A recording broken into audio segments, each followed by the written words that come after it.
अस्सलाम वालेकुम स्टूडेंट्स, आज हम पढ़ रहे हैं डिस्ट्रीब्यूशनल अप्रोच, जो कि थर्ड अप्रोच है सिमेंटिक्स थ्योरी में। अच्छा स्टूडेंट्स,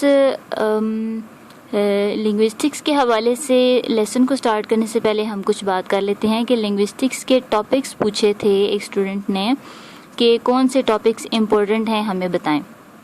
देखें, पंजाब यूनिवर्सिटी में वैसे तो हमारे 7 जो हैं वो टॉपिक्स हैं इम्पोर्टेंट, ठीक है, और 7 के 7 जो हैं वो कम्प्लीटली सब्जेक्ट हैं, ठीक है। अगर आप फोनेटिक्स को देखते हैं तो वो भी हमारा एक सब्जेक्ट है सेपरेटली, ठीक है वो ब्रांच लिंग्विस्टिक्स की ही, लेकिन वो भी एक कंप्लीट सब्जेक्ट है, ठीक है। फिर अगर हम देखते हैं फोनोलॉजी को तो वो भी एक सेपरेट कंप्लीट जो है एक सब्जेक्ट है।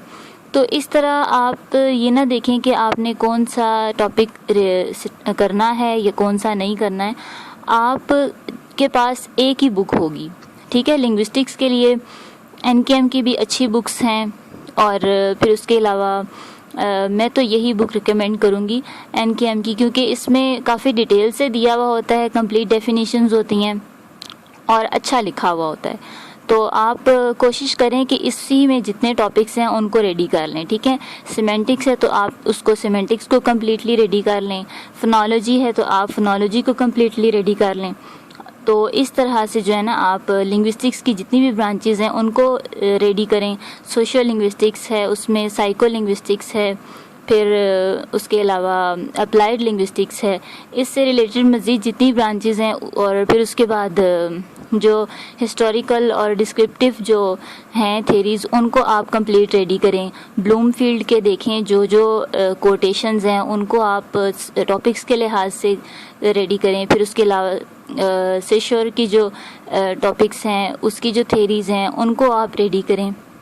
तो यही सारी चीज़ें हैं। आप देखें कि पहले जो है ना जो भी टॉपिक आप स्टार्ट करते हैं तो पहले उसको थोड़ा सा गो थ्रू करें, ठीक है। जहाँ पर आपको इजी उसकी डेफिनेशन मिलती है उसको कम्प्लीटली रेडी करें। पहले उस छोटी डेफिनेशन को अच्छी तरह से स्टडी करें, समझें, और फिर जो है उसके कंप्लीट जो है फॉर्म में जाएं, ठीक है।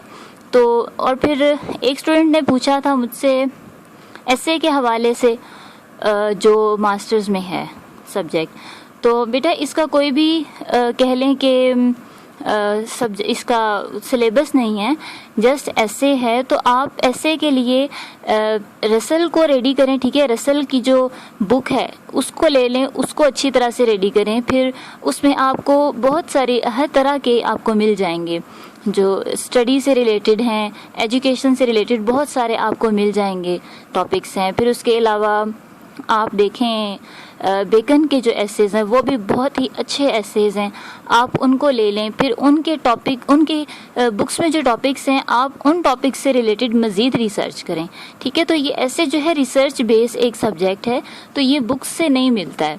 फिर आप इसके अलावा अपनी जो बीए की जो बुक है, बीए की एसए की जो बुक है, आप वो बुक ले लें। उसमें बहुत सारी वैरायटी है आपके टॉपिक्स की हवाले से, अगर आप लेना चाहें उसमें से एसेज, तो वो बहुत अच्छी बुक है, उसमें से आपको बहुत सारा मटेरियल मिल जाएगा। तो आप इस तरह करें, आप उसमें से रेडी करें, तो वो काफ़ी ज़्यादा आपके लिए हेल्पफुल रहेगा। जो बीए की बुक है उसमें से आपको थीम्स मिलेंगी, ठीक है, आपको समझ आएगी कि ऐसे लिखा कैसे जाता है, ठीक है। तो उससे रिलेटेड उसमें बीए की बुक में जो आपके हैं राइटर्स, उनसे रिलेटेड जो मज़ीद टॉपिक्स हैं उनके बारे में डेटा इकट्ठा करें और अपने ऐसे को रिटन प्रैक्टिस में रेडी करें। तो यही इसके लिए हो सकता है। तो ये थोड़ा सा गाइडलाइन थी जो आपको देनी थी। तो अभी हम स्टार्ट करते हैं अपना सब्जेक्ट के हवाले से distributional approach. Distributional approach actually जो है वो मीनिंग है, डिपेंड करता है किस चीज़ पर, एक दूसरे पर डिपेंड कर रहा होता है। अच्छा, तो डिस्ट्रीब्यूशनल अप्रोच जो है वो मीनिंग से रिलेटेड है, क्योंकि जैसा कि हम देख रहे हैं कि हम सिमेंटिक्स में इसको पढ़ रहे हैं, तो मीनिंग डिपेंड करते हैं एक दूसरे के ऊपर, ठीक है। अब एक दूसरे के ऊपर कैसे डिपेंड करते हैं, अगर हम एक वर्ड लेते हैं इट, ठीक है, तो इसका सेपरेटली तो कोई मीनिंग नहीं है, ठीक है। ये किसी न किसी सेंटेंस के साथ जुड़ेगा तो तब इसका कोई मीनिंग बनेगा। फिर इज़ अगर हम लेते हैं, इसका सेपरेटली मीनिंग हमें समझ में नहीं आता, लेकिन जब ये किसी सेंटेंस में हम इसको यूज़ करेंगे तो फिर हमें समझ आएगा। आप ले लें डॉग, ठीक है, डॉग आप अगर लेते हैं तो सेपरेटली तो हमें पता है इसका क्या मीनिंग है, लेकिन ये किसी स्ट्रक्चर जो या किसी सेंटेंस के साथ अटैच होगा तभी हमें पता चलेगा कि इसका कि कहने वाला हमें क्या कहना चाह रहा है, ठीक है। तो ये डिस्ट्रीब्यूशनल अप्रोच इस तरह से रिलेटेड है। अब ये यहाँ कहते हैं कि distributional analysis of meaning is the structural treatment of linguistic meaning, ठीक है। ये किससे डील करता है? Structural treatment of linguistic meaning. Language में किसी भी चीज़ का मीनिंग तब जो है एनालाइज किया जा सकता है जब वो स्ट्रक्चर की फॉर्म में हमें मिलता है। स्ट्रक्चरल ट्रीटमेंट उसके साथ किया जाएगा, तब हमें उसका मीनिंग अच्छी तरह से समझ में आएगा। और फिर देखें कि जो मीनिंग है वो जो है word is to be understood as the range of its occurrences in sentence consisting of other words, ठीक है।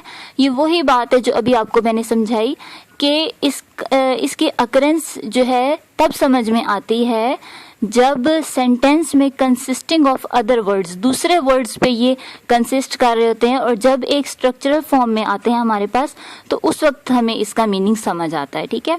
फिर डिफरेंट लैंग्वेजेस में वो ये कहते हैं कि डिफरेंट मीनिंग होते हैं हर वर्ड के। There are probably no words exactly like in meaning in all context. There will probably be no two words in any language sharing exactly the same lexical environment या distribution आप इसको कह सकते हैं। तो देखें लेक्सिकल मीनिंग क्या होता है। आपने देखें स्ट्रक्चर की जो फॉर्म है सिंटैक्स में आपने देखा होगा कि जो हम पी मार्कर बनाते हैं, पी मार्कर में हम देखते हैं कि किस तरह से हम वर्ड्स को सेपरेट करते हैं, ठीक है, किस तरह से हम उनको स्टडी करते हैं, तब हमें समझ आता है कि किस जगह पे कौन सा फ्रेज यूज़ हुआ है और किसका क्या मीनिंग है। जब वो इकट्ठे एक दूसरे के साथ कनेक्ट होते हैं तब हमें उस सेंटेंस का मीनिंग अच्छी तरह से समझ आता है। तो ये लेक्सिकल जो डिस्ट्रीब्यूशन है उससे रिलेटेड है डिस्ट्रीब्यूशनल अप्रोच, ठीक है। इसको डिस्ट्रीब्यूशनल अप्रोच इसीलिए कहा जाता है कि ये लेक्सिकली जो है हमें मीनिंग समझाता है। फिर वो ये कहता है कि मीनिंग इज़ एवरीवेयर अंडरस्टूड, कि मीनिंग जो है वो हर जगह पर समझ आ जाता है, हर जगह पर समझा जाता है by the relation of language to the rest of the world. तो किसी भी लैंग्वेज के साथ उसका मीनिंग होगा तो वो हर जगह पे समझा जाएगा, ठीक है। लैंग्वेज अगर एक लैंग्वेज है, फॉर एग्जांपल आप उर्दू ले लें, उर्दू के वर्ड्स जो हैं इंग्लिश में यूज़ नहीं होते हैं और इंग्लिश के वर्ड्स जो हैं वो हम उर्दू में यूज़ नहीं कर सकते। ये अलग बात है कि हम जो है हमने उर्दू को ज़रा बिगाड़ बगूड़ के इंग्लिश के वर्ड्स जो हैं वो ऐड कर लिए उर्दू में, लेकिन ऐसा नहीं है, हम भी प्योर उर्दू नहीं बोल सकते और ना ही हमें आती है। तो एक लैंग्वेज में सेम वर्ड्स हो सकते हैं लेकिन उसमें उस सेम वर्ड के सेम मीनिंग नहीं हो सकते, सेपरेट मीनिंग होंगे उसके, ठीक है। And such meaningfulness is an essential part of any definition of language. किसी भी लैंग्वेज में मीनिंगफुलनेस जो है वो एक इसेंशियल पार्ट है, ये बहुत ज़्यादा इम्पोर्टेंट पार्ट है कि किसी भी लैंग्वेज में कोई भी वर्ड है तो उसका मीनिंग होना बहुत ज़्यादा ज़रूरी है, मीनिंगफुल होना ज़रूरी है, मीनिंगलेसनेस नहीं बल्कि मीनिंगफुलनेस होना ज़रूरी है। तो ये एक इसेंशियल पार्ट है किसी भी लैंग्वेज का। अगर किसी लैंग्वेज में हम ये कह लें कि उसमें किसी वर्ड का मीनिंग नहीं है तो आप ये कह सकते हैं कि वो लैंग्वेज भी ठीक नहीं है, ठीक है। उस लैंग्वेज का भी कोई फ़ायदा नहीं है जिसमें उसके बोलने वाले वर्ड का मीनिंग ना हो। अगर हम एग्ज़ाम्पल ले लें अपनी लैंग्वेज की, उर्दू की, तो उर्दू में हमें देखें कि हर चीज़ का मीनिंग समझ में आ रहा होता है, ठीक है, और बहुत सारी डिक्शनरीज लिखी गई हैं। तो उसमें क्या करते हैं कि अब देखें यहाँ पर उन्होंने यही बात की है कि meaning of words in dictionary entries is derived on the basis of their relation to the whole of human experience on the basis of extra linguistic criterion and unsystemized common sense। वो ये कह रहा है कि extra linguistics criterion, dictionaries में extra linguistics criterion के जो हैं, इस क्राइटेरिया से जो वर्ड्स रिलेटेड हैं वो जो है एंटर किए गए हैं, ठीक है। तो होल ह्यूमन एक्सपीरियंस से जो है ना उससे रिलेट हुआ होता है कोई भी वर्ड, और फिर वो डिक्शनरी में लिंग्विस्ट उसको ऐड कर देते हैं। तो ऐसा नहीं होता कि डिक्शनरी में ऐसे वर्ड हों कि किसी वर्ड का कोई मीनिंग ही ना हो, ठीक है। उर्दू में भी ऐसा ही है, इंग्लिश में भी ऐसा ही है, कोई भी लैंग्वेज है, अरबिक है, उसमें भी ऐसा ही है, ठीक है। तो there will probably be no two words in any language sharing exactly the same lexical environment or distribution, ठीक है। तो किसी भी वर्ड में एक लैंग्वेज के दो मीनिंग, वर्ड, लैंग्वेज नहीं, वर्ड आप कह सकते हैं कि एक वर्ड है उसके दो मीनिंग हो सकते हैं, लेकिन सेम टू वर्ड्स के सेम मीनिंग नहीं हो सकते, उनके सेपरेट मीनिंग ही होंगे। आप अगर एग्जांपल ले लें बेयर की, ठीक है, एक बेयर होता है भालू, ठीक है, और एक बेयर होता है बर्दाश्त करना, ठीक है। फिर एक बेयर होता है BEAR bear, BEAR bear. Two both are same but both meaning are different, इस तरह से। फिर अगर लैंग्वेज आप देख लें, उसमें लैंग्वेज के हिसाब से अगर देखें तो विल को जो है एक सेंटेंस में यूज़ नहीं करेंगे, ठीक है, 2 टाइम उसको यूज़ नहीं करेंगे, क्योंकि विल का जो है एक ही मीनिंग होगा एक सेंटेंस में, लेकिन जब वो किसी और जगह पे यूज़ किया जाएगा तो उसका कुछ और मीनिंग होगा, ठीक है, हम उसको किसी और मीनिंग में यूज़ करेंगे। विल जो है वो इंसान की ख्वाहिश को भी कहते हैं, ठीक है, इंसान की चाहत जिसे कहते हैं, और विल जो है हम एज ए हेल्पिंग वर्ब भी यूज़ करते हैं फ्यूचर टेंस में।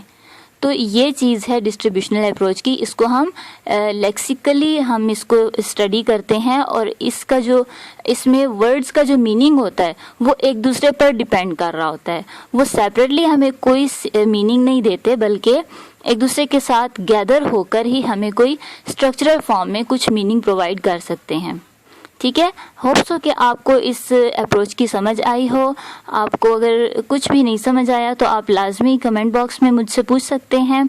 अगर किसी भी आप में से कोई भी सुन रहे हैं और कोई भी डिमांड है आपकी कि आपको इस सब्जेक्ट की या इस टॉपिक की समझ नहीं आई है, इंग्लिश लिंग्विस्टिक्स या इंग्लिश की लैंग्वेज के सिलेबस के हवाले से, तो आप बिल्कुल लाजमी पूछ सकते हैं, और बेशक बताइए कि आपको किस टॉपिक पर मज़ीद वीडियोस चाहिए, तो next I will be make for you.